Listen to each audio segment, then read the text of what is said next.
ਅੱਜ ਦੀ ਪੰਜਵੀਂ ਗਿਆਨ ਸਭਾ ਜਿਸ ਦਾ ਕਿ ਵਿਸ਼ਾ ਹੈ, ਜਿਸ ਦਾ ਅੱਜ ਦਾ ਜੋ ਸਬਜੈਕਟ ਹੈ ਉਹ ਹੈ how are we spoiling our life. यानी कि असीं जाने अनजाने दे विच अपनी जिंदगी नूं, अपने जीवन नूं किवें खराब कर लैंदे हां। और जेकर तुसीं अज दी ज्ञान सभा नूं बिल्कुल ध्यान पूर्वक अटेंड करोगे तां मैं तुहानूं इह आश्वासन दिंदा हां कि तुहानूं अज दीयां छोटियां छोटियां गल्लां तो पूर्ण तरीके दे नाल इह समझ आ जाऊगा कि किस तरह आपां अपणियां छोटियां छोटियां नादानियां दे नाल अपने ही जीवन नूं डिस्टर्ब कर लैंदे आ, परेशान हो जाते हैं, दुखी होंदे आ ते सानूं ये नहीं पता लगता कि साडा जीवन खराब किवें हो रहा है। आपां एक छोटी जी कहानी दे नाल इस ज्ञान सभा नूं शुरू करदे आ। बच्चों, ये कहानी आ एक छोटी जी गलहरी दी। किहदी कहानी आ? छोटी जी गलहरी दी ये कहानी आ। कहंदे आ भी एक गलहरी जो कि जंगल दे विच बहुत वधिया तरीके दे नाल रह रही सीगी। उहदे दो बच्चे सीगे, परिवार बहुत वधिया सीगा ते सारा कुछ ही बहुत अच्छे तरीके दे नाल चल रहा सी। वो जिस तरह कहंदे आ कि जदों बंदे नूं सानूं भी अक्सर ये चीज़ां बारे कहा जाता कि भाई तुसीं जो भी शब्द बोलने आ उन्हां नूं ध्यान नाल बोलिया करो। कई बार कोई समा इस तरह का होंदा आ कि उस समय बोलिया जिहड़ा शब्द वा वो सच हो जाता। कहा जाता ना इदां, सानू सियाणे हमेशा कहते हैं कोई चंगे शब्द बोलिया करो, कोई सियाणे शब्द बोलिया करो, क्योंकि कई बार साडी जुबान दे विचों निकलिया जिहड़ा शब्द वा वो सच हो जाता। पर सानू ये सारियां गल्लां सुनन तो बाद भी इदां लगदा है कि इदां किदां हो सकदा। तो एक कहानी छोटी जी गलहरी दी इसी चीज दे नाल संबंधित आ। गलहरी परमात्मा नूं, कुदरत नूं हमेशा अरदास करदी आ कि मेरा जीवन खुशहाल हो जाए, मेरा जीवन परेशानियां रहत हो जाए, मेरा जीवन सुखी हो जाए, मैं अपने बच्चों के नाल जीवन दे विच चंगी तरह रवां, मैनूं जीवन दे विच किसी तरीके की कमी ना आवे। करदे करांदे ओहदियां अरदासां दे नाल कई जिहड़े महीने निकल जांदे आ। ओहनूं कई वार लगदा कि मैं कुदरत मोरे अरदास करी जांदी आ, पता नहीं मेरी अरदास पूरी हुंदी आ जां नहीं हुंदी। एक दिन वो इदां ही जा रही हुंदी आ ते जांदे जांदे इदां ही वो थल्लों धरती दे उत्ते तुरी हुंदी आ। ओहदी निगाह उपर दरख्तां वाल नूं पैंदी आ। वो कहदी कमाल दी गल, मैं तां दरख्तां दे उपर रहिंदी आ, पर अज मैं थल्ले तुरियां ते दरख्त किड्डे किड्डे वड्डे लगदे आ। ते इदां ही वो सोच लैंदी, कहंदी जिड्डी मैं थल्ले खड़ी आ, जे कदे फल उपरों डिगे ते मेरे सिर दे उत्ते लगे ते मेरा सिर पोला हो जावे। की हो जावे? पोला हो जावे। जिद्दां ही बच्चे वो ये गल सोचदी आ, माड़े जे दो कदम अगे चलदी आ, नाल ही जिहड़ा फल सच्ची उहदे सिर दे उत्ते डिगदा बहुत जोर दी लगदा। ते गलहरी दियां रत्तां किते मूँह किते पूछ किते सिर उहदा बाकी पोला हो जांदा। उहनूं 2 मिनट सुरत नहीं आउंदी, सिर मारदी उहदा भी ये की हो गया। बड़ी परेशान हुंदी है। थोड़ा जिहा अगे जांदी वो अपने घर पहुंचदी आ। जदों घर पहुंचदी आ तां उहदे न्याणे आपस विच घुलण डे हुंदे आ, आपस दे विच घुलदे हुंदे आ, आपस दे विच शरारतां करदे हुंदे आ। ते ओह पढ़दे सारी कहंदी आ, कहंदी तुहानूं मैं किन्ना समझाया, तुसीं अकल नहीं करदे, तुसीं तां कमले ही आ। की कहंदी? तुसीं तां कमले ही आ। बस उहदे इन्नी गल कहण दी देर हुंदी आ, चंद कुछ मिंटां दे विच नियाणे उहदे कमले हो जांदे। ओह पुट्ठियां सिੱਧੀਆਂ हरकतां करन लग पैंदे आ, इधर उधर टकरां मारन लग पैंदे आ, ਉਹ सच्ची कमलियां मारन लग पैंदे आ जिद्दां उहनूं कोई पता ना होवे। ਉਹ कहंदी मैं तुहाडी मां आ, कहंदे कोई साडी मां मूं नहीं हैगी, ਅਸੀਂ ਤਾਂ शेर ਦੇ ਨਿਆਣੇ ਆ। ਕਹਿੰਦੇ ਇਦਾਂ ਦੀਆਂ ਗੱਲਾਂ ਕਰਨ ਲੱਗ ਪੈਂਦੇ ਆ। ਕਹਿੰਦੇ ਅਸੀਂ शेर ਦੇ ਨਿਆਣੇ ਆ, ਅਸੀਂ ਸ਼ੇਰਾਂ ਦੇ ਨਾਲ ਜਾ ਕੇ ਰਹਿਣਾ, ਤੂੰ ਤਾਂ ਗਲਹਿਰੀ ਆ ਆਪਣੀ ਮਾਂ ਨਾਲ ਹੀ। ਇਦਾਂ ਦੀਆਂ ਗੱਲਾਂ ਕਰਨ ਲੱਗ ਪੈਂਦੇ ਆ। ਉਹ ਬੜੀ ਹੈਰਾਨ ਹੁੰਦੀ ਆ, ਪਰੇਸ਼ਾਨ ਹੁੰਦੀ ਆ ਵੀ ਮੈਂ ਇੰਨੀ ਭਗਤੀ ਕੁਦਰਤ ਦੀ ਕੀਤੀ, मैं इन्नी सेवा कुदरत की कीती ते मेरे नाल इदां दा सलूक क्यों हो रहा। चलो उस तो बाद वो थोड़ा ਥੱਲੇ ਉਤਰਦੀ ਆ। ਅਗਲੇ ਦਿਨ ਥੱਲੇ ਉਤਰ ਕੇ ਉੱਥੇ ਥੋੜਾ ਜਿਹਾ ਉਹਨੂੰ ਪਿਆਸ ਲੱਗਦੀ ਆ ਤਾਂ ਉਹ ਪਾਣੀ ਪੀਂਦੀ ਆ। ਟੋਬਾ ਜਿਹਾ ਬਣਿਆ ਹੁੰਦਾ, ਕੀ ਪੀਂਦੀ ਉੱਥੇ? ਟੋਬਾ ਬਣਿਆ ਹੁੰਦਾ, ਪਾਣੀ ਪੀਂਦੀ ਆ। ਪਾਣੀ ਪੀਂਦੇ ਪੀਂਦੇ ਉਹਦੇ ਮਨ 'ਚ ਵਿਚਾਰ ਕੀ ਆਉਂਦਾ? ਕਹਿੰਦੀ ਸ਼ੁਕਰ ਆ ਮੇਰੇ ਘਰ ਦੇ ਕੋਲ ਹੀ ਟੋਬਾ ਹੈ, ਜੇ ਕਿਤੇ ਸੁੱਕ ਜਵੇ ਮੈਂ ਤਾਂ ਪਿਆਸੀ ਰਹਿ ਜਾਵਾਂ। ਉਹ ਨਾਲ ਹੀ ਟੋਬਾ ਸੁੱਕ ਜਾਂਦਾ। ਜੋ ਟੋਬਾ ਸੁੱਕ ਜਾਂਦਾ, ਉਹ ਬੜੀ ਕਹਿੰਦੀ ਮੈਂ ਤਾਂ ਪਾਣੀ ਪੀਂਦੀ ਸੀ, ਮੂੰਹ ਦੇ ਵਿੱਚੋਂ ਪਾਣੀ ਪੀਂਦੇ ਪੀਂਦੇ ਟੋਬਾ ਸੁੱਕ ਜਾਂਦਾ।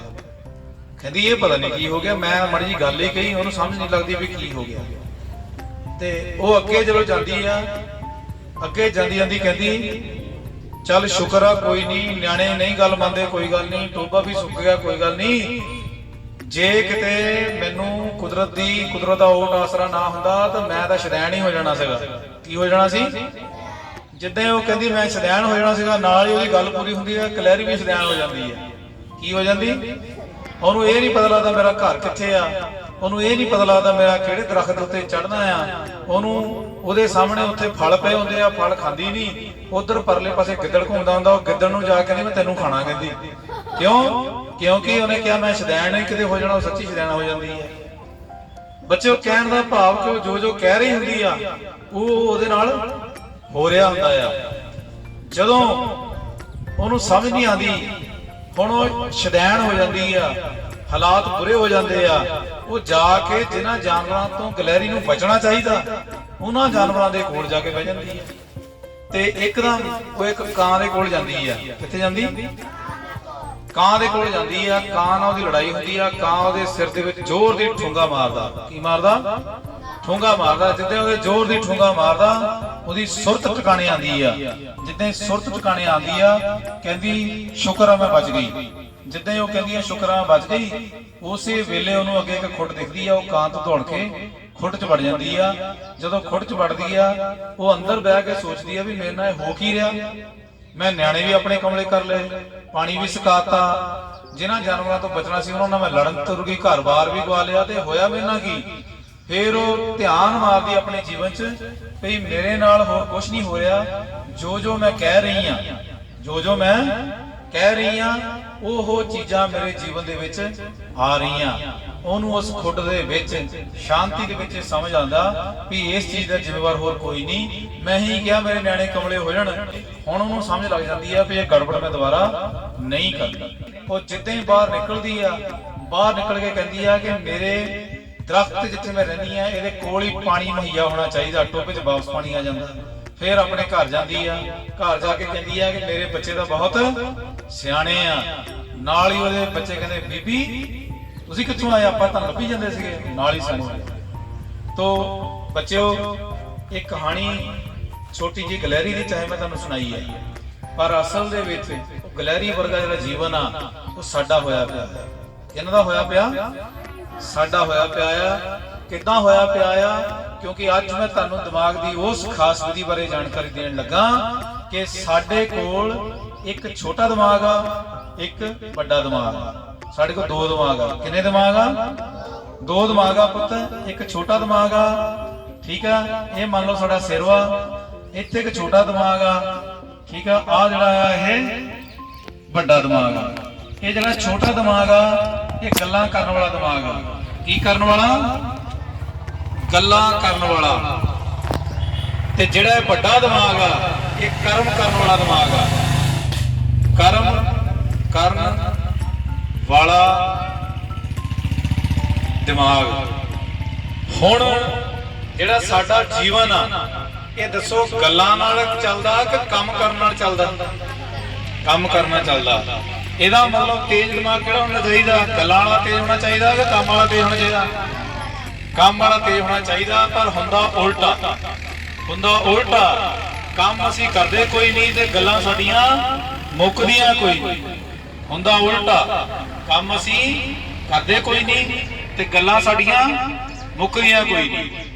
ਔਰ ਗੱਲਾਂ ਵੀ ਜੇਕਰ ਆਪਾਂ ਸਹੀ ਕਰ ਲਈਏ ਤਾਂ ਬਹੁਤ ਚੰਗੀ ਗੱਲ ਆ, ਪਰ ਸਾਡੀਆਂ ਗੱਲਾਂ ਵੀ ਗਲੈਰੀ ਦੀਆਂ ਗੱਲਾਂ ਵਾਂਗੂ ਪੁੱਠੀਆਂ ਹੀ ਹੁੰਦੀਆਂ।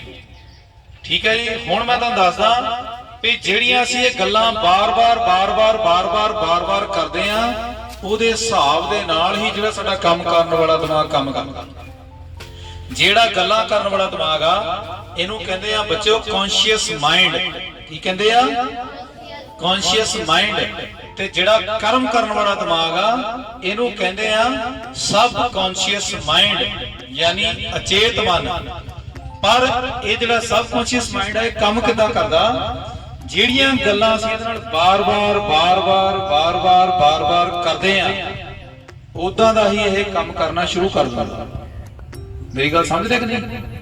ਹੁਣ ਆਪਾਂ ਇਹ ਦੇਖਣਾ ਕਿ ਆਪਾਂ ਗੱਲਾਂ ਕਰਦੇ ਕਿਹੜੀਆਂ ਆ ਔਰ ਸਾਡਾ ਛੋਟਾ ਦਿਮਾਗ ਸਾਡੇ ਵੱਡੇ ਦਿਮਾਗ ਤੇ ਪ੍ਰਭਾਵ ਕਿਵੇਂ ਪਾਉਂਦਾ, ਸਾਡਾ ਗੱਲਾਂ ਕਰਨ ਵਾਲਾ ਦਿਮਾਗ ਸਾਡੇ ਕੰਮ ਕਰਨ ਵਾਲੇ ਦਿਮਾਗ ਨੂੰ ਪ੍ਰਭਾਵਿਤ ਕਿਦਾਂ ਕਰਦਾ। ਇੱਕ ਛੋਟੀ ਜਿਹੀ ਕਹਾਣੀ ਦੇ ਨਾਲ ਮੈਂ ਤੁਹਾਨੂੰ ਸਮਝਾਉਣ ਦੀ ਕੋਸ਼ਿਸ਼ ਕਰੂੰਗਾ। ਦੱਖਣ ਦੇ ਇੱਕ ਸੰਤ ਹੋਏ ਆ, ਸਾਊਥ ਦੇ ਇੱਕ ਸੰਤ ਹੋਏ ਆ, ਉਹ ਹਮੇਸ਼ਾ ਹੀ ਇਹੀ ਸਮਝਾਉਂਦੇ ਰਹੇ ਆ ਕਿ ਅਸੀਂ ਆਪਣੀ ਬਾਣੀ ਨੂੰ ਚੰਗਾ ਕਰੀਏ, ਅਸੀਂ ਆਪਣੀ ਜ਼ੁਬਾਨ ਨੂੰ ਚੰਗਾ ਕਰੀਏ, ਅਸੀਂ ਆਪਣੀ ਜ਼ੁਬਾਨ ਨੂੰ ਆਪਣੇ ਖਿਲਾਫ ਹੀ ਗਲਤ ਵਰਤ ਲੈਂਦੇ ਆ। ਕਿਹਦੇ ਖਿਲਾਫ ਗਲਤ ਵਰਤਦੇ ਆ? ਆਪਣੇ ਖਿਲਾਫ ਕਦੇ ਅਸੀਂ ਗਲਤ ਵਰਤ ਲੈਂਦੇ ਆ। ਤੇ ਉਹਨਾਂ ਸੰਤ ਮਹਾਪੁਰਸ਼ਾਂ ਦੇ ਕੋਲ ਇੱਕ ਵਾਰੀ ਇੱਕ ਉਹਨਾਂ ਦਾ ਭਗਤ ਗਿਆ ਔਰ ਭਗਤ ਉਹਨਾਂ ਦੇ ਕੋਲ ਜਾ ਕੇ ਬੇਨਤੀ ਕਰ ਰਿਹਾ, ਕਹਿੰਦਾ ਮਹਾਰਾਜ ਆਸ਼ੀਰਵਾਦ ਦਿਓ ਕਿ ਮੈਨੂੰ ਵੀ ਕੋਈ ਦਰਸ਼ਨ ਹੋ ਜਾਣ, ਮੇਰੀ ਵੀ ਕਹਿੰਦਾ ਪਾਰ ਲੰਘ ਜਾਵੇ, ਮੇਰਾ ਵੀ ਜੀਵਨ ਸਫਲ ਹੋ ਜਾਵੇ। ਉਹ ਉਹਨੂੰ ਕਹਿੰਦੇ ਕੋਈ ਗੱਲ ਨਹੀਂ, ਥੋੜਾ ਠਹਿਰ ਕੇ ਆਈ। ਜਦੋਂ ਕੁਝ ਦਿਨ ਠਹਿਰ ਕੇ ਗਿਆ ਉਹਨੂੰ ਫੇਰ ਕਹਿੰਦੇ ਠਹਿਰ ਕੇ ਆਈ। ਜਦੋਂ ਹੋਰ ਕੁਝ ਦਿਨ ਠਹਿਰ ਕੇ ਗਿਆ ਕਹਿੰਦੇ ਮਹੀਨੇ ਬਾਅਦ ਆਈ। ਜਦੋਂ ਸ਼ਖਸ ਮਹੀਨੇ ਬਾਅਦ ਗਿਆ ਹੁਣ ਉਹਨਾਂ ਮਹਾਪੁਰਸ਼ਾਂ ਨੂੰ ਪਤਾ ਲੱਗ ਗਿਆ ਵੀ ਇਹਦੇ ਅੰਦਰ ਕੋਈ ਤਲਬ ਆ, ਇਹ ਕੁਝ ਜਾਣਨਾ ਚਾਹੁੰਦਾ ਆ। ਉਹ ਕਹਿੰਦੇ ਮੇਰੀ ਗੱਲ ਮੰਨੇਗਾ? ਉਹ ਕਹਿੰਦਾ ਜੀ ਮੰਨੂਗਾ। ਕਹਿੰਦੇ ਉਹ ਸਾਹਮਣੇ ਗੁਫਾ ਦੇਖੀ ਆ? ਕਹਿੰਦਾ ਜੀ ਦੇਖੀ ਆ। ਕਹਿੰਦੇ ਉਸ ਗੁਫਾ ਦੇ ਵਿੱਚ ਬੱਚਿਓ ਅਸਲੀ ਵਰਤਾਂਤ ਮੈਂ ਤੁਹਾਡੇ ਨਾਲ ਸਾਂਝਾ ਕਰ ਰਿਹਾ। ਕਹਿੰਦੇ ਉਸ ਗੁਫਾ ਦੇ ਵਿੱਚ ਚਲੇ ਜਾ, ਜਦ ਤੱਕ ਮੈਂ ਆਵਾਜ਼ ਨਾ ਮਾਰਾਂ ਤਾਂ ਗੁਫਾ ਚੋਂ ਬਾਹਰ ਨਹੀਂ ਆਣਾ। ਕੀ ਨਹੀਂ ਕਰਨਾ? ਜਦ ਤੱਕ ਮੈਂ ਆਵਾਜ਼ ਨਾ ਮਾਰਾਂ ਗੁਫਾ ਚੋਂ ਬਾਹਰ ਨਹੀਂ ਆਣਾ ਔਰ ਤੈਂ ਅੰਦਰ ਬਹਿ ਕੇ ਇੱਕ ਸ਼ਬਦ ਬੋਲਣਾ। ਕਹਿੰਦਾ ਕੀ ਸ਼ਬਦ ਬੋਲਣਾ? ਕਹਿਣਾ ਤੂੰ ਅੰਦਰ ਬਹਿ ਕੇ ਕਹਿੰਦੇ ਇੱਕ ਹੀ ਸ਼ਬਦ ਬੋਲਣਾ ਕਿ ਮੈਂ ਮੱਝ ਹਾਂ। ਕੀ ਆ? ਮੈਂ ਮੱਝ ਹਾਂ। ਲਓ ਜੀ ਉਹ ਅੰਦਰ ਚਲਾ ਗਿਆ। 10-15 ਦਿਨ 20 ਦਿਨ 21 ਦਿਨ ਬੀਤ ਗਏ। ਉਹ ਆਪਣੇ ਚੁੱਪ ਕਰਕੇ ਆਪਣਾ ਕੰਮ ਕਰ ਰਿਹਾ। ਜਦੋਂ ਉਹਨਾਂ ਸੰਤਾਂ ਨੂੰ ਫਿਰ ਉਹਦਾ ਖਿਆਲ ਆਇਆ ਉਹ ਗੁਫਾ ਦੇ ਬਾਹਰ ਗਏ। ਗੁਫਾ ਦੇ ਬਾਹਰ ਜਾ ਕੇ ਉਹਨਾਂ ਨੇ ਉਹਨੂੰ ਆਵਾਜ਼ ਮਾਰੀ, ਕਹਿੰਦੇ ਭਾਈ ਸੱਜਣਾ। ਤੇ ਅੰਦਰੋਂ ਆਵਾਜ਼ ਬੰਦੇ ਦੀ ਨਹੀਂ ਆਈ, ਅੰਦਰੋਂ ਆਵਾਜ਼ ਆਈ ਮੱਝ ਦੀ। ਕਾਹਦੀ ਆਵਾਜ਼ ਆਈ? ਮੱਝ ਦੀ। ਤੇ ਉਹ ਉਹਨੂੰ ਫਿਰ ਕਹਿੰਦੇ ਆ, ਕਹਿੰਦੇ ਕਾਕਾ ਮੱਝ ਵਾਂਗੂ ਨਾ ਬੋਲ, ਤੂੰ ਬਾਹਰ ਆ ਜਾ। ਉਹ ਕਹਿੰਦਾ ਬਾਹਰ ਨਹੀਂ ਆ ਹੁੰਦਾ ਮੇਰੇ ਕੋਲੋਂ। ਉਹ ਕਹਿੰਦੇ ਬਾਹਰ ਕਿਉਂ ਨਹੀਂ ਆ ਹੁੰਦਾ? ਕਹਿੰਦੇ ਜਦੋਂ ਮੈਂ ਬਾਹਰ ਆਉਂਦਾ ਮੇਰੇ ਸਿੰਘ ਫਸ ਜਾਂਦੇ ਕਹਿੰਦੇ ਗੁਫਾ ਦੇ ਵਿੱਚ। ਹੁਣ ਸਿੰਘ ਥੋੜੀ ਨਿਕਲੇ ਆਏ ਉਹਦੇ। ਉਹ ਕਹਿੰਦੇ ਬਾਹਰ ਆ। ਉਹ ਕਹਿੰਦਾ ਬਾਹਰ ਨਹੀਂ ਆ ਹੁੰਦਾ। ਕਹਿੰਦੇ ਤੂੰ ਕੌਣ ਵਾ? ਕਹਿੰਦਾ ਮੈਂ ਮੱਝ ਹਾਂ। ਕਹਿੰਦੇ ਤੇਰੇ ਕੋਲ ਬਾਹਰ ਕਿਉਂ ਨਹੀਂ ਆ ਹੁੰਦਾ? ਕਹਿੰਦਾ ਜਦੋਂ ਮੈਂ ਬਾਹਰ ਆਉਂਦਾ ਮੇਰੇ ਸਿੰਘ ਗੁਫਾ ਦੇ ਵਿੱਚ ਫਸ ਰਹੇ ਆ। ਫਿਰ ਉਹਨੇ ਦੂਸਰੀ ਦਫਾ ਕਿਹਾ, ਕਹਿੰਦੇ ਪੁੱਤ ਤੂੰ ਇਨਸਾਨ ਹੀ ਆ, ਤੂੰ ਮੱਝ ਨਹੀਂ ਆ। ਜਿੱਦਾਂ ਉਹਨਾਂ ਨੇ ਸੱਚ ਦਾ ਪ੍ਰਕਾਸ਼ ਮਾਰਿਆ ਉਹਦਾ ਭਰਮ ਟੁੱਟਿਆ, ਉਹ ਬਾਹਰ ਆ।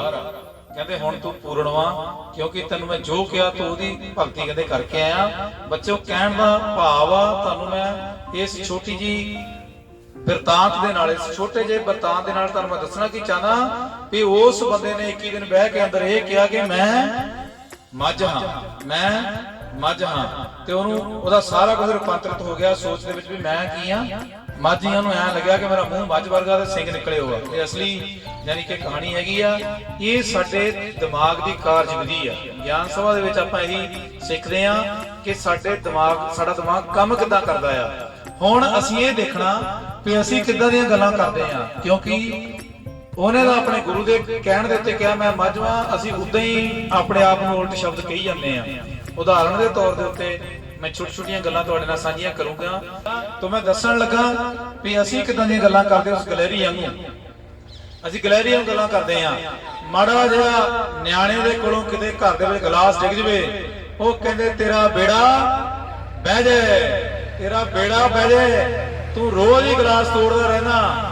ਹੁਣ ਬਾਰ-ਬਾਰ ਜਦੋਂ ਉਹਨੂੰ ਕਹਿਣਾ ਤੇਰਾ ਬੇੜਾ ਬਹਿ ਜਾਏ, ਤੇਰਾ ਬੇੜਾ ਬਹਿ ਜਾਏ, ਤੇ ਨਿਆਣੇ ਦੇ ਮਨ 'ਚ ਕੀ ਕਹਿਣਾ ਮੇਰਾ ਬੇੜਾ ਬੈਠਾ ਹੀ ਆ।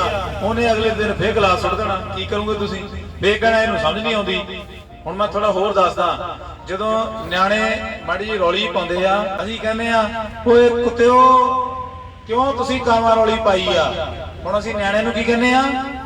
ਕੁੱਤਿਓ ਕਿਉਂ ਤੁਸੀਂ ਕਾਵਾਂ ਰੌਲੀ ਪਾਈ ਆ? ਜਦ ਨਿਆਣਾ ਤਾਂ ਕਿਹਾ ਹੀ ਨਹੀਂ ਉਹਨੂੰ, ਹੁਣ ਉਹਨੇ ਵਿਵਹਾਰ ਕਿੱਦਾਂ ਕਰਨਾ? ਤੁਸੀਂ ਨਿਆਣੇ ਨੂੰ ਕਹਿਤਾ ਤੁਸੀਂ ਕੁੱਤੇ ਆ ਤੇ ਤੁਸੀਂ ਕਾਂ ਆ। ਹੁਣ ਮੈਨੂੰ ਦੱਸੋ ਨਿਆਣੇ ਬੰਦੇ ਵਾਲਾ ਕੰਮ ਕਰਨਗੇ?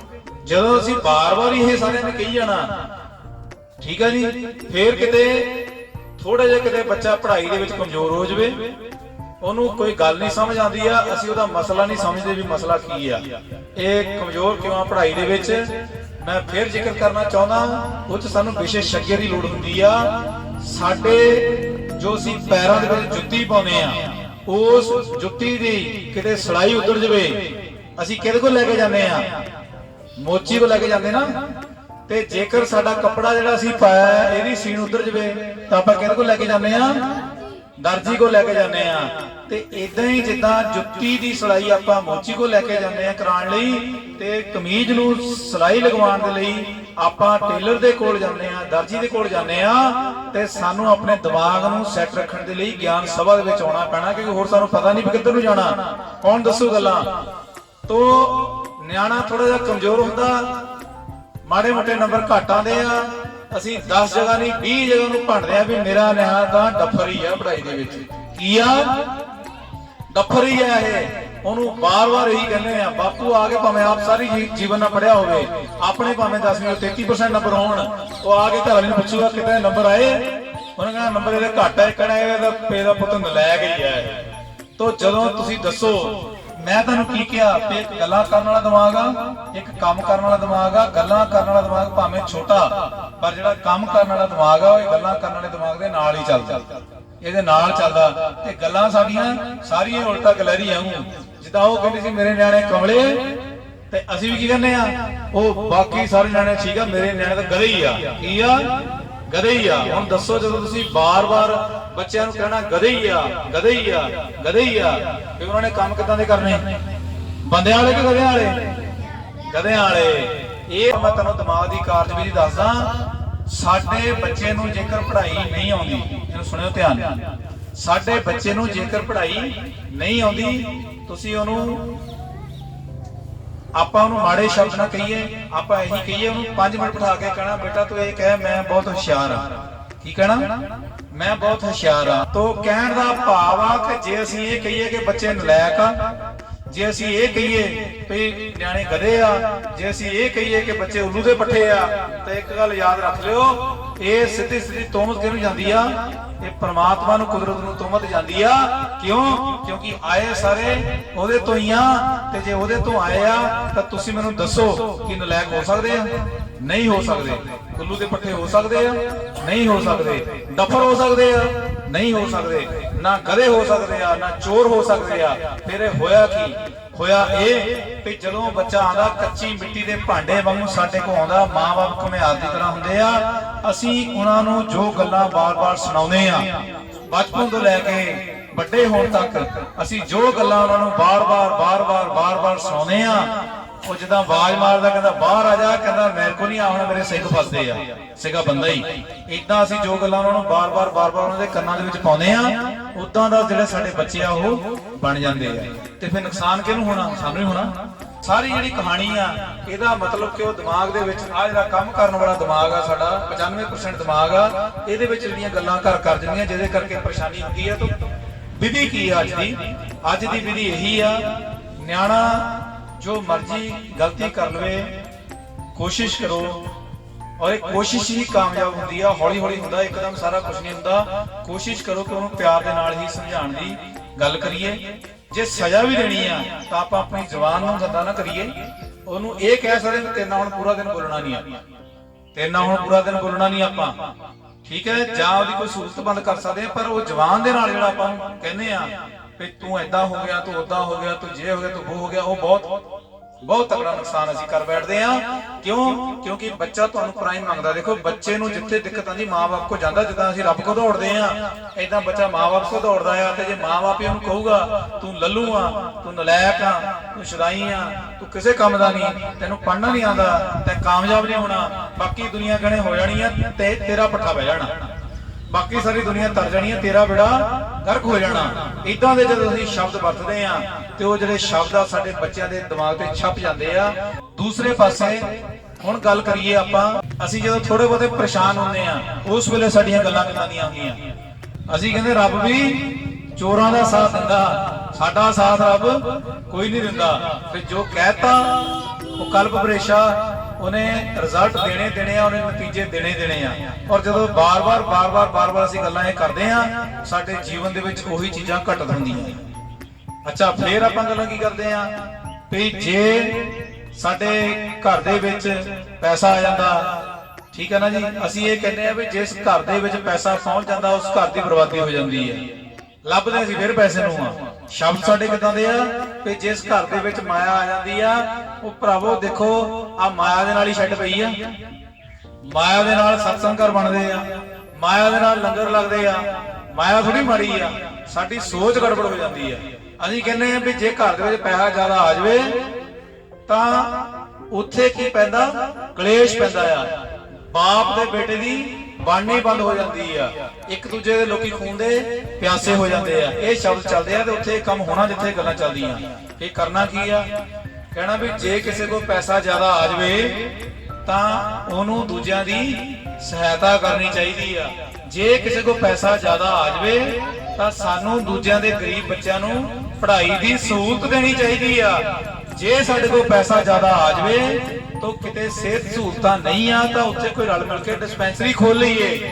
ਜੇ ਸਾਡੇ ਕੋਲ ਪੈਸਾ ਜ਼ਿਆਦਾ ਆ ਹੀ ਜਾਵੇ ਤੇ ਅਸੀਂ ਸਰਕਾਰਾਂ ਵੱਲ ਨੂੰ ਧਿਆਨ ਨਾ ਦਿੰਦੇ ਹੋਏ ਕੋਈ ਸਾਡੇ ਗਲੀ ਮਹੱਲੇ ਦੀ ਸੜਕ ਬਣਨੀ ਆ, ਆਪਾਂ ਉਹ ਸੜਕ ਬਣਾ ਲਈਏ। ਇਦਾਂ ਵੀ ਤਾਂ ਹੋ ਸਕਦਾ। ਕਿਉਂ? ਦੇਖੋ ਦੋ ਗੱਲਾਂ ਆ, ਜਾਂ ਤਾਂ ਕਹਿ ਦੋ ਸਾਨੂੰ ਪੈਸੇ ਦੀ ਲੋੜ ਨਹੀਂ। ਅਸੀਂ ਕਹਿੰਦੇ ਅਸੀਂ ਆਪਣੇ ਸ਼ਬਦ ਇਦਾਂ ਦੇ ਕਰਦੇ ਕਿ ਪੈਸਾ ਆਉਂਦਾ ਸਾਡੇ ਘਰ ਤੋਂ ਬਾਹਰ ਚਲੇ ਜਾਂਦੇ। ਤੇ ਫਿਰ ਕੀ ਕਰਦੇ, ਫਿਰ ਅਸੀਂ ਮੰਤਰੀਆਂ ਸੰਤਰੀਆਂ ਦੇ ਰੇਹੜੀਆਂ ਕੱਢਦੇ ਆ, ਐਪਲੀਕੇਸ਼ਨ ਲਿਖਦੇ ਆ, ਸਰਕਾਰਾਂ ਦੇ ਪਿੱਛੇ ਜਾਂਦੇ ਆ ਤੇ ਜਿਹੜੀ ਆਪਣੇ ਕੋਲ ਚੀਜ਼ ਆਈ ਹੁੰਦੀ ਉਹਨੂੰ ਅਸੀਂ ਠੋਕਰ ਮਾਰ ਦਿੰਦੇ ਆ। ਠੀਕ ਹੈ ਨਾ? ਤੋ ਇਸ ਕਰਕੇ ਇਹ ਨਹੀਂ ਦੋਸ਼ ਦੇਣਾ ਵੀ ਪ੍ਰਮਾਤਮਾ ਨੇ ਸਾਨੂੰ ਇਦਾਂ ਦੇ ਬਣਾਇਆ। ਪ੍ਰਮਾਤਮਾ ਨੇ ਸਾਨੂੰ ਨਿੱਗਰ ਸੋਨੇ ਵਰਗੇ ਬਣਾਇਆ। ਇੱਕ ਛੋਟੀ ਜਿਹੀ ਉਦਾਹਰਨ ਲੈਂਦੇ ਆ। ਇੱਕ ਘੁਮਿਆਰ ਹੁੰਦਾ, ਕੌਣ ਹੁੰਦਾ? ਘੁਮਿਆਰ ਹੁੰਦਾ, ਪਰ ਤੂੰ ਮਿੱਟੀ ਦੇ ਭਾਂਡੇ ਬਣਾਉਂਦਾ, ਮਿੱਟੀ ਦੀਆਂ ਮੂਰਤੀਆਂ ਬਣਾਉਂਦਾ। ਕੀ ਬਣਾਉਂਦਾ? ਜਦੋਂ ਘੁਮਿਆਰ ਮਿੱਟੀ ਦੇ ਭਾਂਡੇ ਬਣਾਉਂਦਾ ਹੈ, ਮਿੱਟੀ ਦੀਆਂ ਮੂਰਤੀਆਂ ਬਣਾਉਂਦਾ ਹੈ, ਤਾਂ ਕੀ ਉਹ ਇਦਾਂ ਸੋਚ ਸਕਦਾ ਵੀ ਮੈਂ 2 ਮੂਰਤੀਆਂ ਵਧੀਆ ਬਣਾਉਣੀਆਂ ਆ ਤੇ 4 ਮੂਰਤੀਆਂ ਖਰਾਬ ਬਣਾਉਣੀਆਂ ਆ? ਇਦਾਂ ਸੋਚ ਸਕਦਾ? ਦੱਸੋ ਬਈ, ਸੋਚ ਸਕਦਾ ਇਹਦਾ ਵੀ ਮੈਂ 2 ਮੂਰਤੀਆਂ ਸੋਹਣੀਆਂ ਬਣਾਉਣੀਆਂ, 4 ਮੂਰਤੀਆਂ ਮੈਂ ਭੱਦੀਆਂ ਬਣਾਉਣੀਆਂ, ਫੇਰ 2 ਮੂਰਤੀਆਂ ਵਧੀਆ ਬਣਾਉਣੀਆਂ, 6 ਮੂਰਤੀਆਂ ਘਟੀਆਂ ਬਣਾਉਣੀਆਂ, 2 ਮੂਰਤੀਆਂ ਮੇਰੀਆਂ ਲੱਖ ਦੀਆਂ ਵਿਕਣ ਤੇ 4 ਮੂਰਤੀਆਂ ਨੂੰ ਲੋਕੀ ਠੋਕਰ ਮਾਰਨ? ਏਦਾਂ ਹੋ ਸਕਦਾ? ਦੱਸੋ, ਹੋ ਸਕਦਾ?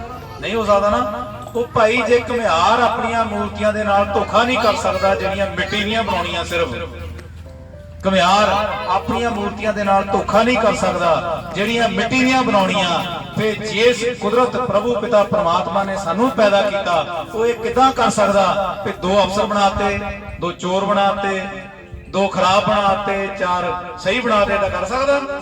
ਨਹੀਂ ਕਰ ਸਕਦਾ। ਜਿੱਦਾਂ ਘੁਮਿਆਰ ਇਹ ਕਹਿੰਦਾ ਮੇਰੀ ਕੱਲੀ ਕਿਰਤ ਵਧੀਆ ਬਣੂਗੀ, ਚੰਗੀ ਬਣੂਗੀ, ਮੈਂ ਕੋਈ ਚੀਜ਼ ਮਾੜੀ ਨਹੀਂ ਬਣਾਉਣੀ, ਇਦਾਂ ਹੀ ਸਾਨੂੰ ਬਣਾਉਣ ਵਾਲੀ ਕੁਦਰਤ ਵੀ ਇਹ ਕਹਿੰਦੀ ਆ ਕਿ ਮੈਂ ਕੱਲਾ ਪੀਸ ਵਧੀਆ ਬਣਾਉਣਾ ਆ, ਕੱਲਾ ਇਨਸਾਨ, ਕੱਲਾ ਬੱਚਾ ਵਧੀਆ ਬਣਾਉਣਾ। ਔਰ ਯਕੀਨ ਜਾਣਿਓ ਉਹ ਵਧੀਆ ਬਣਾ ਕੇ ਭੇਜਦੀ ਆ। ਆਪਾਂ ਗੜਬੜ ਕਰ ਲੈਂਦੇ ਆ। ਕੌਣ ਗੜਬੜ ਕਰਦਾ? ਆਪਾਂ ਗੜਬੜ ਕਰ ਲੈਂਦੇ ਆ। ਅਸੀਂ ਕਿਤੇ ਨਾ ਕਿਤੇ ਆ ਸ਼ਬਦ ਉਲਟੇ ਸਿੱਧੇ ਬੋਲ ਕੇ ਸ਼ਬਦਾਂ ਦਾ ਇੰਨਾ ਤਕੜਾ ਪ੍ਰਭਾਵ ਆ। ਉਹ ਕਹਿੰਦੇ ਤਲਵਾਰ ਦਾ ਲਗਾਇਆ ਫੱਟ ਅੱਜ ਨਹੀਂ ਤਾਂ ਕੱਲ ਭਰ ਜਾਂਦਾ, ਪਰ ਜ਼ਬਾਨ ਦਾ ਲਗਾਇਆ ਫੱਟ ਸਾਰਾ ਜੀਵਨ ਲੜਕਦਾ। ਔਰ ਜ਼ਿਕਰ ਕਰਨਾ ਚਾਹੁੰਦਾ, ਅੱਜ ਤੱਕ ਇਤਿਹਾਸ ਫਰੋਲ ਕੇ ਦੇਖ ਲਓ, ਜਿਹੜੇ ਵੱਡੇ ਯੁੱਧ ਹੋਏ ਉਹਦੇ ਪਿੱਛੇ ਤਲਵਾਰ ਦੇ ਫੱਟ ਨਹੀਂ ਆ, ਉਹਦੇ ਪਿੱਛੇ ਜ਼ਬਾਨ ਦੇ ਫੱਟ। ਜਿਹੜੇ ਵੱਡੇ ਯੁੱਧ ਹੋਏ, ਇੰਨੀਆਂ ਲੜਾਈਆਂ ਹੋਈਆਂ, ਉਹਦੇ ਪਿੱਛੇ ਜ਼ਬਾਨ ਦੇ ਫੱਟ ਆ। ਅੱਜ ਪਿੰਡਾਂ ਦੇ ਵਿੱਚ ਘਰਾਂ ਦੇ ਵਿੱਚ ਭਰਾਵਾਂ ਦੀ ਲੜਾਈ ਆ। ਤਲਵਾਰ ਨਾਲ ਕੋਈ ਭਰਾ ਨਹੀਂ ਲੜਦਾ, ਤਲਵਾਰਾਂ ਦੇ ਨਾਲ ਨਹੀਂ ਲੜਦੇ, ਗੋਲੀਆਂ ਨਹੀਂ ਮਾਰਦੇ ਇੱਕ ਦੂਜੇ ਨੂੰ। ਉਹ ਸਾਰੇ ਵਿਤਕਰੇ ਕਿੱਦਾਂ ਪਏ ਆ? ਉਹ ਸਾਰੇ ਵਿਤਕਰੇ ਜ਼ਬਾਨ ਦੇ ਪਏ। ਕਾਹਦੇ ਪਏ ਆ? ਜ਼ੁਬਾਨ ਦੇ ਪਏ ਆ। ਔਰ ਇਸੀ ਜ਼ੁਬਾਨ ਨੂੰ ਜੇਕਰ ਆਪਾਂ ਟੇਢਾ ਚੱਲਣ ਦਈਏ ਤਾਂ ਇਹ ਘਰਾਂ ਤੋਂ ਲੈ ਕੇ ਦੇਸ਼ਾਂ ਵਿਦੇਸ਼ਾਂ 'ਚ ਪੂਰੇ ਯੂਨੀਵਰਸ ਲੜਾਈ ਦਾ ਕਾਰਨ ਬਣਦੀ ਆ। ਇਸੀ ਜ਼ੁਬਾਨ ਨੂੰ ਜੇਕਰ ਆਪਾਂ ਥੋੜਾ ਜਿਹਾ ਸਿਆਣਪ ਦੇ ਦਈਏ, ਗਿਆਨ ਸਭਾਵਾਂ ਦੇ ਵਿੱਚ ਬਹਿ ਕੇ ਆਪਾਂ ਇਹ ਸਿੱਖ ਲਈਏ ਵੀ ਆਪਾਂ ਕੀ ਸ਼ਬਦ ਬੋਲਣੇ ਆ, ਤਾਂ ਇਸੀ ਜ਼ੁਬਾਨ ਦੇ ਨਾਲ ਦੁਬਾਰਾ ਚੀਜ਼ਾਂ ਨੂੰ ਵਧੀਆ ਵੀ ਕੀਤਾ ਜਾ ਸਕਦਾ। ਬੱਚੇ ਜਿਹੜੇ ਆ ਹੁਸ਼ਿਆਰ ਹੋ ਸਕਦੇ ਆ, ਸਾਡੀ ਬਿਮਾਰੀ ਜਿਹੜੀ ਆ ਉਹ ਖਤਮ ਹੋ ਸਕਦੀ ਆ। ਜ਼ਿਕਰ ਕਰਨਾ ਚਾਹੁੰਦਾ, ਬਹੁਤ ਸਾਰੀਆਂ ਪੋਥੀਆਂ ਮੈਂ ਵੀ ਪੜ੍ਹੀਆਂ, ਤੁਸੀਂ ਵੀ ਪੜ੍ਹਦੇ ਹੋਵੋਗੇ। ਬਹੁਤ ਸਾਰੇ ਵਿਦਵਾਨਾਂ ਨੇ ਗੱਲਾਂ ਲਿਖੀਆਂ ਵੀ ਜੇਕਰ ਤੁਹਾਨੂੰ ਕੋਈ ਬਿਮਾਰੀ ਲੱਗ ਜਾਵੇ, ਕੋਈ ਬਿਮਾਰੀ ਲੱਗ ਜਾਵੇ, ਉਹ ਤੁਸੀਂ ਸਿਰਫ ਤੇ ਸਿਰਫ ਤੁਸੀਂ ਇੰਨੀ ਗੱਲ ਮਨ 'ਚ ਅਹਿਸਾਸ ਕਰਨੀ ਆ ਕਿ ਮੈਂ ਤੰਦਰੁਸਤ ਹਾਂ। ਕੀ ਅਹਿਸਾਸ ਕਰਨਾ? ਮੈਂ ਤੰਦਰੁਸਤ ਹਾਂ। ਇਹਨੂੰ ਸਿਮਰਨ ਸਮਝ ਕੇ ਬੋਲੀ ਜਾਣਾ 24 ਘੰਟੇ, ਪੂਰਾ ਮਨ 'ਚ ਅਹਿਸਾਸ ਕਰਨਾ ਮੈਂ ਤੰਦਰੁਸਤ ਹਾਂ। ਜਿੰਨੀ ਵਾਰੀ ਤੁਸੀਂ ਬਾਰ-ਬਾਰ ਕਹੋਗੇ ਮੈਂ ਤੰਦਰੁਸਤ ਹਾਂ, ਤੰਦਰੁਸਤ ਹਾਂ, ਤੰਦਰੁਸਤ ਹਾਂ। ਜੇ ਇੱਕ ਤੰਦਰੁਸਤ ਬੱਚਾ ਗੁਫਾ ਦੇ ਵਿੱਚ ਜਾ ਕੇ, ਤੰਦਰੁਸਤ ਬੰਦਾ ਗੁਫਾ ਦੇ ਵਿੱਚ ਜਾ ਕੇ ਇਹ ਬੋਲਦਾ ਕਿ ਮੈਂ ਮੱਝ ਹਾਂ, ਫਿਰ ਲੱਗਦਾ ਮੈਂ ਮੱਝ ਹੀ ਹਾਂ। ਤੇ ਜੇ ਅਸੀਂ ਸਿੱਧਾ ਬੋਲਣ ਲੱਗ ਪਈਏ ਅਸੀਂ ਮੱਝ ਜ਼ਰੂਰ ਬਣਨਾ ਸੀ। ਅਸੀਂ ਬੋਲੀਏ ਅਸੀਂ ਤੰਦਰੁਸਤ ਹਾਂ। ਕੀ ਹਾਂ ਅਸੀਂ? ਤੰਦਰੁਸਤ ਹਾਂ। ਅਸੀਂ ਤੰਦਰੁਸਤ ਹਾਂ। ਅਸੀਂ ਸ਼ਾਂਤ ਹਾਂ। ਅਸੀਂ ਸ਼ਾਂਤ ਹਾਂ। ਅਸੀਂ ਧੰਨਵਾਨ ਹਾਂ। ਕੀ ਹਾਂ ਅਸੀਂ? ਧੰਨਵਾਨ ਹਾਂ। ਐ ਪ੍ਰਮਾਤਮਾ ਤੇਰਾ ਲੱਖ ਲੱਖ ਸ਼ੁਕਰ ਹੈ, ਅਸੀਂ ਤੰਦਰੁਸਤ ਹਾਂ, ਅਸੀਂ ਸ਼ਾਂਤ ਹਾਂ, ਅਸੀਂ ਧੰਨਵਾਨ ਹਾਂ। ਦੇਖੋ, ਤਨ ਮਨ ਤੇ ਧਨ ਤਿੰਨੇ ਚੀਜ਼ਾਂ ਹੋ ਗਈਆਂ। ਅਸੀਂ ਤੰਦਰੁਸਤ ਹਾਂ, ਅਸੀਂ ਸ਼ਾਂਤ ਹਾਂ, ਜਾਂ ਮੈਂ ਤੰਦਰੁਸਤ ਹਾਂ, ਮੈਂ ਸ਼ਾਂਤ ਹਾਂ, ਮੈਂ ਧੰਨਵਾਨ ਹਾਂ। ਕੀ ਇੰਨੀ ਗੱਲ ਕਹਿਣ ਦੇ ਨਾਲ ਕੀ ਤੰਦਰੁਸਤੀ ਆ ਜਾਊ? ਮੈਂ ਇੱਕੋ ਹੀ ਬੇਨਤੀ ਤੁਹਾਡੇ ਚਰਨਾਂ ਦੇ ਵਿੱਚ ਕਰਨੀ ਚਾਹੁੰਦਾ ਵੀ ਆਊਗੀ ਜਾਂ ਨਹੀਂ ਆਊਗੀ ਉਹ ਬਾਅਦ ਦੀ ਗੱਲ ਆ, ਗਿਆ ਤਾਂ ਕੁਛ ਨਹੀਂ। ਏਦਾਂ ਤਾਂ ਨਹੀਂ ਆ ਵੀ ਡਾਕਟਰ ਸਾਹਿਬ ਨੇ ਕਿਹਾ ਵੀ ਕਹੋ ਮੈਂ ਤੰਦਰੁਸਤ ਹਾਂ, ਉਧਰੋਂ ਹਸਪਤਾਲ ਦਾ ਬਿੱਲ ਆ ਗਿਆ ਘਰੇ ਵੀ ਤੁਸੀਂ ਤੰਦਰੁਸਤ ਕਹਿਤਾ 100 ਵਾਰੀ 1000 ਰੁਪਇਆ ਦੋ। ਉਹ ਪਈ ਜਾਣਾ ਕੁਛ ਨਹੀਂ। ਆਉਣ ਨੂੰ ਇਹਨਾਂ ਗਿਆਨ ਸਭਾਵਾਂ ਦੀਆਂ ਗੱਲਾਂ ਨੂੰ ਸੁਣੋਗੇ, ਆਉਣ ਨੂੰ ਬਹੁਤ ਕੁਛ ਆ, ਜਾਣ ਨੂੰ ਕੁਛ ਵੀ ਨਹੀਂ। ਜਾਣ ਨੂੰ ਨੈਗੇਟਿਵ ਚੀਜ਼ਾਂ ਹੀ ਆ, ਪਰ ਮੈਂ ਤੁਹਾਨੂੰ ਯਕੀਨ ਕਹਿੰਦਾ ਵੀ ਜਾਂਦਾ ਕੁਛ ਨਹੀਂ, ਪਰ ਆਪਾਂ ਕਰਦੇ ਨਹੀਂ। ਸਿਰਫ ਇੰਨੀ ਗੱਲ, ਮੈਂ ਤੰਦਰੁਸਤ ਹਾਂ, ਮੈਂ ਸ਼ਾਂਤ ਹਾਂ, ਮੈਂ ਧੰਨਵਾਨ ਹਾਂ। 1 ਸਕਿੰਟ ਦੇ ਵਿੱਚ ਜਾਂ 3 ਸਕਿੰਟਾਂ ਦੇ ਵਿੱਚ 3 ਗੱਲਾਂ ਕਹਿ ਦੇਣੀਆਂ ਆ। ਵੱਡਿਆਂ ਨੇ, ਬੱਚਿਆਂ ਨੇ ਕੀ ਕਹਿਣਾ? ਬੱਚਿਓ ਧਿਆਨ ਦਿਓ, ਤੁਸੀਂ ਕੀ ਕਹਿਣਾ ਆ? ਸਭ ਤੋਂ ਪਹਿਲੀ ਚੀਜ਼ ਤੰਦਰੁਸਤੀ। ਜੇ ਸਰੀਰ ਹੀ ਨਾ ਰਿਹਾ ਤਾਂ ਕੋਈ ਫਾਇਦਾ ਨਹੀਂ। ਸਭ ਤੋਂ ਪਹਿਲੀ ਚੀਜ਼ ਕੀ ਆ? ਤੰਦਰੁਸਤੀ। ਤੁਸੀਂ ਕਹਿਣਾ ਮੈਂ ਤੰਦਰੁਸਤ ਹਾਂ। ਸਾਰਿਆਂ ਨੇ ਰੀੜ ਦੀ ਹੱਡੀ ਸਿੱਧੀ ਕਰਕੇ ਬੈਠੋ, ਸ਼ਾਂਤ। ਇਹ ਛੋਟੀਆਂ ਛੋਟੀਆਂ ਗੱਲਾਂ ਮੈਂ ਤੁਹਾਨੂੰ ਇੱਕ ਚੀਜ਼ ਦੱਸਣੀ ਚਾਹੁੰਦਾ। ਕਹਿੰਦੇ ਬੂੰਦ ਬੂੰਦ ਨਾਲ ਸਮੁੰਦਰ ਭਰ ਜਾਂਦਾ। ਬੂੰਦ ਬੂੰਦ ਨਾਲ ਸਮੁੰਦਰ ਭਰ ਜਾਂਦਾ। ਜੇ ਤੁਸੀਂ ਇੱਕ ਇੱਕ ਗੱਲ ਵੀ ਇੱਥੋਂ ਗ੍ਰਹਿਣ ਕੀਤੀ, ਜੀਵਨ ਜਿਹੜਾ ਤੁਹਾਡਾ ਬਹੁਤ ਉੱਤਮ ਜਿਹੜਾ ਉਹਨੇ ਹੋਣਾ ਹੀ ਹੋਣਾ ਆ। ਔਰ ਇਹ ਛੋਟੀਆਂ ਛੋਟੀਆਂ ਗੱਲਾਂ ਦੇ ਨਾਲ ਹੀ ਬਦਲਾਅ ਆਉਂਦਾ ਆ। ਇਕੱਠਾ ਸਮੁੰਦਰ ਜੇ ਤੁਸੀਂ ਕਹੋ ਵੀ ਮੈਂ ਇਦਾਂ ਕੜਾ ਵਿੱਚ ਭਰ ਕੇ ਲਿਆਉਂ ਤਾਂ ਨਹੀਂ ਆਉਂਦਾ, ਪਰ ਜੇ ਤੁਸੀਂ ਕਹੋ ਵੀ ਬਾਲਟੀ ਭਰ ਕੇ ਲਿਆਓ ਫੇਰ ਆ ਸਕਦਾ। ਤਰੀਕਾ ਹੀ ਇਹ, ਠੀਕ ਹੈ ਨਾ। ਤੋ ਸਪਾਈਨ ਨੂੰ ਸਟ੍ਰੇਟ ਕਰ ਲੈਣਾ, ਮੋਢਿਆਂ ਨੂੰ ਸਿੱਧਾ ਕਰ ਲੈਣਾ। ਇਹਦਾ ਮਕਸਦ ਕੀ ਆ? ਅਸੀਂ ਆਪਣੀ ਬਾਹਰਲੀ ਪ੍ਰਕਿਰਤੀ ਦੇ ਨਾਲ ਬਿਲਕੁਲ ਰਾਬਤਾ ਕਾਇਮ ਕਰ ਲੈਂਦੇ ਆ, ਅਟੈਂਟਿਵ ਹੋ ਜਾਂਦੇ ਆ, ਸੁਸਤੀ ਦੂਰ ਹੋ ਜਾਂਦੀ ਹੈ ਥੋੜੇ ਚਿਰ ਦੇ ਲਈ। ਤੇ ਜੇਕਰ ਅਸੀਂ ਇਹ ਸ਼ਬਦਾਂ ਨੂੰ ਬਾਰ-ਬਾਰ ਸਵੇਰੇ ਉੱਠ ਕੇ ਬੋਲਣਾ ਸ਼ੁਰੂ ਕਰ ਦਿੱਤਾ, 3 ਸ਼ਬਦ ਸਿਰ ਮੈਂ ਤੁਹਾਨੂੰ ਦੱਸਣ ਲੱਗਾ ਅੱਜ ਦੀ ਗਿਆਨ ਸਭਾ ਦੇ, ਕਿ ਅਸੀਂ ਆਪਣੇ ਸ਼ਬਦਾਂ ਨਾਲ ਜ਼ਿੰਦਗੀ ਖਰਾਬ ਕਰ ਰਹੇ ਹਾਂ, ਸ਼ਬਦਾਂ ਨੂੰ ਠੀਕ ਕਰਨੀ ਹੈ। ਇੱਕ ਗੱਲ ਯਾਦ ਰੱਖਿਓ, ਅਮਰੀਕਾ ਕੈਨੇਡਾ ਦੀ ਧਰਤੀ ਉੱਤੇ ਪੈਦਾ ਹੋਣ ਵਾਲੇ ਨਿਆਣੇ ਵੀ ਕੁਦਰਤ ਦੀ ਗੋਦ ਦੇ ਵਿੱਚੋਂ ਆਏ ਆ। ਤੇ ਇਸ ਦੱਖਣੀ ਰਹਿਮਾਪੁਰ, ਮੈਂਗਰੋਵਾਲ, ਕੰਢੀ ਏਰੀਏ 'ਚ ਪੈਦਾ ਹੋਣ ਵਾਲੇ ਨਿਆਣੇ ਵੀ ਕੁਦਰਤ ਦੀ ਗੋਦ 'ਚੋਂ ਆਏ। ਤੇ ਜਿੱਦਾਂ ਘੁਮਿਆਰ ਆਪਣੀਆਂ ਕਲਾਵਾਂ ਦੇ ਨਾਲ ਵਿਤਕਰਾ ਨਹੀਂ ਕਰਦਾ, ਏਦਾਂ ਜੋ ਕੁਦਰਤ ਸਾਨੂੰ ਜਨਮ ਦਿੰਦੀ ਆ, ਜੋ ਨੇਚਰ ਸਾਨੂੰ ਜਨਮ ਦਿੰਦੀ ਆ, ਉਹ ਸੱਚ 'ਚ ਵਿਤਕਰਾ ਕਰਕੇ ਨਹੀਂ ਭੇਜਦੀ। ਪਰ ਸਿਰਫ ਫਰਕ ਹੀ ਆ, ਉਹਨਾਂ ਦਾ ਮਾਹੌਲ ਹੋਰ ਆ, ਸਾਡਾ ਮਾਹੌਲ ਹੋਰ ਆ। ਚਲੋ ਜੀ, ਮੇਰੇ ਨਾਲ ਤੁਸੀਂ ਬੋਲਣਾ ਹੈ ਬੱਚਿਓ। ਮੈਂ ਤੰਦਰੁਸਤ ਹਾਂ, ਮੈਂ ਸ਼ਾਂਤ ਹਾਂ, ਮੈਂ ਹੁਸ਼ਿਆਰ ਹਾਂ। ਮੈਂ ਤੰਦਰੁਸਤ ਹਾਂ, ਮੈਂ ਸ਼ਾਂਤ ਹਾਂ, ਮੈਂ ਹੁਸ਼ਿਆਰ ਹਾਂ। ਮੈਂ ਤੰਦਰੁਸਤ ਹਾਂ, ਮੈਂ ਸ਼ਾਂਤ ਹਾਂ, ਮੈਂ ਹੁਸ਼ਿਆਰ ਹਾਂ। ਮੈਂ ਤੰਦਰੁਸਤ ਹਾਂ, ਮੈਂ ਸ਼ਾਂਤ ਹਾਂ, मैं हुशियार हाँ। हुण तुसीं अपनी अखां नूं खोल सकते हो। हुण मैं इहदा पिछे विग्यानिक पक्ष तुहानूं दस्सण लगा। आ जिहड़े बाजार दीयां चीज़ां नहीं निआणे छड्डदे, 21 दिन इन्हां नूं करवा दो सवेरे शाम। मैं तंदुरुस्त हाँ, मैं शांत हाँ, मैं हुशियार हाँ। हर ज्ञान सभा दे विच इत्थे लिआना 21 दिन मात्र इन्हां नूं करवा दो। जिद्दण चिप्स दा पैकेट फड़ के तुरे हो ना, ਤੁਸੀਂ ਇਹਨਾਂ ਨੂੰ ਕਹੋ ਸਵੇਰੇ ਕੀ ਪੁੱਤ ਕਿਹਾ ਸੀਗਾ, ਮੈਂ ਤੰਦਰੁਸਤ ਹਾਂ, ਇਹਨਾਂ ਦੇ ਹੱਥੋਂ ਡਿੱਗਣੇ ਆ। ਔਰ ਸੱਚਾਈ ਹੈ, ਹੱਥੋਂ ਡਿੱਗਣੇ ਆ, ਕਿਉਂਕਿ ਤੁਹਾਡੇ ਦਿਮਾਗ ਵਿੱਚ ਬਿਮਾਰੀ ਦੇ ਪੈਟਰਨ ਆ। ਤੇ ਉਸ ਬਿਮਾਰੀ ਦਿਮਾਗ 'ਚ ਬਿਮਾਰੀ ਦੇ ਪੈਟਰਨ ਕਿੱਦਾਂ ਆ? ਅੱਜ ਕੱਲ ਬਿਮਾਰੀਆਂ ਬਹੁਤ ਵੱਧ ਗਈਆਂ। ਤੰਦਰੁਸਤ ਤਾਂ ਕੋਈ ਬੰਦਾ ਹੈ ਹੀ ਨਹੀਂ। ਬਿਮਾਰੀ ਨੇ ਘਰ ਘਰ ਖਾ ਲਏ ਆ। ਸ਼ੂਗਰ ਬੀਪੀ ਘਰ ਘਰ। ਉਹ ਗੱਲਾਂ ਆਪ ਕਰਦੇ ਤੇ ਸੁਣਦੀਆਂ ਕਿਹਨੂੰ? ਨਿਆਣਿਆਂ ਨੂੰ। ਇਹ ਗੱਲਾਂ ਕਰਦੇ ਕਿ ਨਹੀਂ ਆਪਾਂ? हर घर दे विच बीमारी है। और जिथे घर च बीमारी बढ़दी आ, वो पूरे घर दे विच पैसे की तबाही कर दिंदी आ। ये सुणाउने आ। ये कहो भी देखो हुण आपां ज्ञान सभा नूं सुणदे आ। इस करके जिहड़े साडे परमात्मा दी साडे उत्ते किरपा आ। ते भावें बाहर जो मर्जी आ, असीं सारिआं ने तंदुरुस्त ही रहना आ। साडे बच्चे ने हुशियार ही रहना आ। साडे पैसे च बरकत रहनी है। ये भी तो कह ही सकदे आ।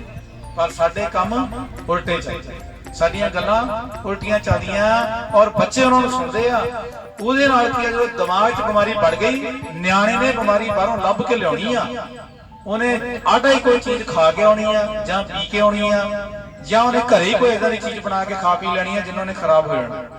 ਔਰ ਜੇ ਤੁਸੀਂ ਬਾਰ-ਬਾਰ ਇਸ ਦਿਮਾਗ ਨਾਲ ਕਹਿੰਦੇ ਹੋ ਮੈਂ ਤੰਦਰੁਸਤ ਹਾਂ, ਕੀ ਕਹਿੰਦੇ ਹੋ? मैं तंदुरुस्त हाँ। बड़े भी इस चीज को कहना, क्योंकि सेहत सानू सब नूं चाहिदी है। मैं शांत हाँ, शांति का तो मुद्दा नहीं हल हो रहा साडा। इहनूं कहना मैं तंदुरुस्त हाँ, मैं शांत हाँ। ਵੱਡਿਆਂ ਨੂੰ ਕਿਉਂਕਿ ਸਾਨੂੰ ਘਰ ਚਲਾਉਣ ਲਈ ਧਨ ਚਾਹੀਦਾ, ਤੇ ਮੈਂ ਧਨਵਾਨ ਹਾਂ, ਆਪੇ ਮਾਲਕ ਕਿਰਪਾ ਕਰੂਗਾ। ਬੱਚਿਆਂ ਨੇ ਕਹਿਣਾ ਮੈਂ ਹੁਸ਼ਿਆਰ ਹਾਂ। ਇਹ ਤਿੰਨ ਚੀਜ਼ਾਂ ਜਦੋਂ ਤੁਸੀਂ ਬਾਰ-ਬਾਰ ਕਹਿਣੀਆਂ ਸ਼ੁਰੂ ਕਰ ਦਿੱਤੀਆਂ, ਹੁਣ ਇਹਨੇ ਜਦੋਂ ਮੰਨ ਲਿਆ ਵੀ ਮੈਂ ਤੰਦੁਰਸਤ ਹਾਂ, ਤੰਦੁਰਸਤ ਬੰਦਾ ਕਦੀ ਵੀ ਗਲਤ ਖਾਣ ਦੀ ਗਲਤੀ ਨਹੀਂ ਕਰਦਾ। ਬਾ ਉਹਦੇ ਦਿਮਾਗ 'ਚ ਗੱਲ ਜਿਹੜੀ ਫਿੱਟ ਕਰਨੀ ਆ, ਰੁਕਣਾ ਨਹੀਂ ਉਹਨੂੰ। ਤੁਸੀਂ ਉਹਨੂੰ ਬਾਰ-ਬਾਰ ਕਹਾਣਾ ਆ, ਬਾਰ-ਬਾਰ ਕਹਾਣਾ ਆ। ਮੇਰੀ ਬੇਨਤੀ ਸਿਰਫ ਜਨ ਇਹੀ ਆ, ਆਪਾਂ ਇਹ ਕਹਾਂਗੇ ਕਿ ਇੰਨੀ ਚੀਜ਼ ਨਾਲ ਠੀਕ ਹੋ ਜਾਣਾ। ਮੈਂ ਕਹੂੰਗਾ ਚੀਜ਼ ਇੰਨੀ ਕੀ ਚਾਹੀਦੀ ਆ, ਬਸ ਸਿਰਫ ਇੰਨੀ ਕੀ, ਕਿਉਂਕਿ ਖਰਾਬ ਵੀ ਇੰਨੀ ਚੀਜ਼ ਨਾਲ ਹੀ ਹੋਇਆ ਕੰਮ। ਕੋਈ ਨਲਾਇਕ ਬਣਾਉਣ ਦਾ, ਸੁਣੋ ਇਹਨੂੰ ਧਿਆਨ ਨਾਲ, ਕੋਈ ਬੱਚਿਆਂ ਨੂੰ ਚੋਰੀ ਸਿਖਾਉਣ ਦਾ ਸਕੂਲ ਹੈਗਾ? ਕੋਈ ਸਕੂਲ ਚੋਰੀ ਸਿਖਾਉਣ ਦਾ ਨਹੀਂ ਆ।